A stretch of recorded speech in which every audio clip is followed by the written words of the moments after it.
Natasha Antonioni, a realtor and intentional interior designer, and today I am going through a series on 5 steps to manifest your dream home, and this is part 1.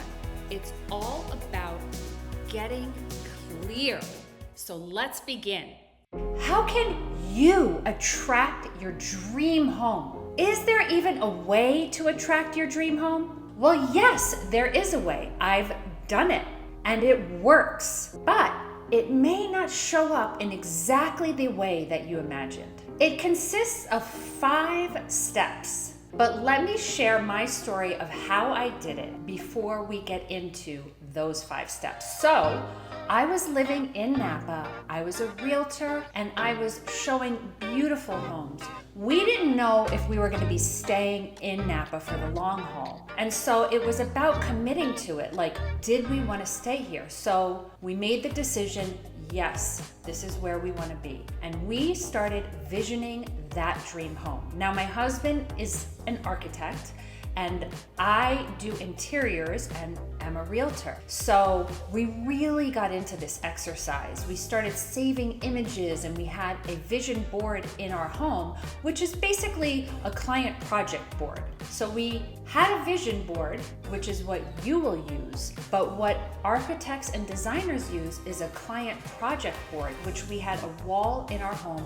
We started collecting images of that house. An opportunity showed up. We wanted a white modern farmhouse, and someone came to us with a once-in-a-lifetime opportunity to purchase this farmhouse on 3.5 acres at a price that we could afford. And it was a lovely home. It was smaller than what we envisioned, but we had plans for the property and how we could expand it.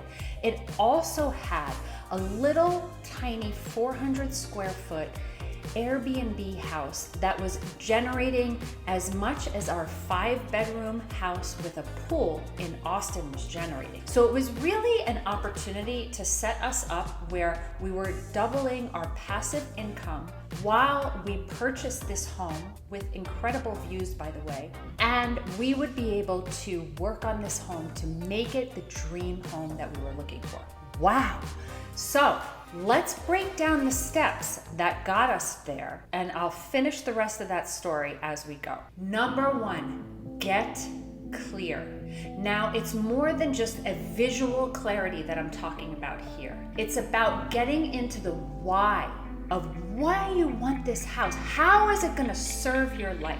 What specifically is having this dream home going to change in your reality? How will it help you live your life? Your why is essential because it becomes the juice that fuels you forward. It has been shown in studies that when you want something, when you want to create something that 2 or more people benefit from, you will attract it faster. So for example, you want more space for your kids to run and play in a backyard. So when you are visioning, you are seeing those 2 happy kids running in the backyard, or however many children you have, and you're imagining the joy that they will feel. Or your partner coming home while you're cooking on your kitchen island and you have all the elbow room that you need. Whatever your desires are, see that they are serving others, and that will help draw it to you faster. So get clear on your why. Sit down with a piece of paper and ask yourself, how will this improve my life? And how can it help improve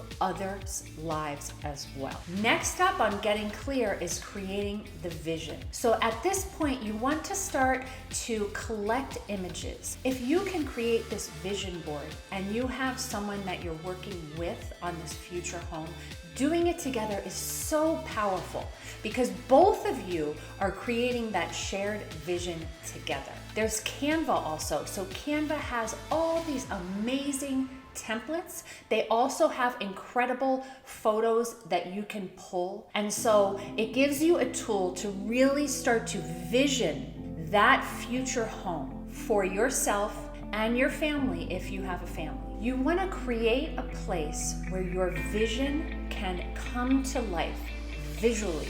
Okay, so when we're thinking about that, we're thinking about we want this home to represent what our values are. So you want to imagine how you're going to circulate the values that you share or your family shares. So if it's a single person and you're thinking of a meditation area or an art room or whatever is critical to you, you want to imbue your vision with the things that resonate with your true internal nature and things that are going to bring out the best in you or your family. So I want to talk about the first time that I ever used this principle. I must have been like 8 or 9 years old, and we were going to New Orleans. And I remember we had a lot of family there. So we had a day downtown in the French Quarter, and I walked into this store, and it had some sort of like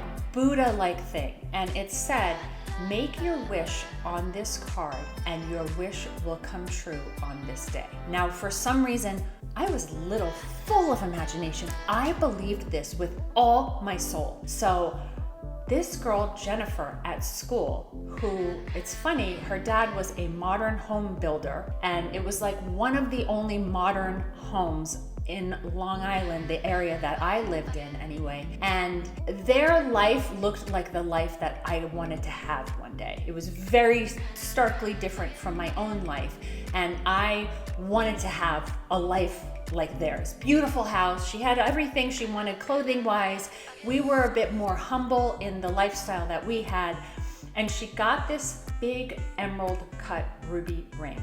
And I remember thinking it was the most beautiful thing, and it was like a symbol of the life I wanted to have. So on this trip to New Orleans, when I saw that Buddha, I said, I want that ruby ring. And I asked my mom how much I had to spend. She told me, I can't remember what the amount was. And somehow I was gonna get a ruby ring that day because I wrote it down and I put it in the wish bin, and it was gonna come true. And it did. I was so clear that I wanted a ruby ring. So that ruby ring ended up being a brass ring that had a little tiny ruby in the center. And I remember I loved the ring. It wasn't like Jennifer's, but I loved it. And I remember thinking at that young age that if I had only been more specific and I had only been more clear, I would have been able to attract the ring that I wanted. So that was my first time as a small person understanding the power that visioning has and clarity has. So take the time, do the work, get clear, build the vision. Thank you for watching this video today. I really hope you got something out of it. If you liked it, hit that like button and subscribe so you can stay tuned to every video that we put out. And don't forget to check back next week for step 2, setting realistic goals. I'll see you then. Bye.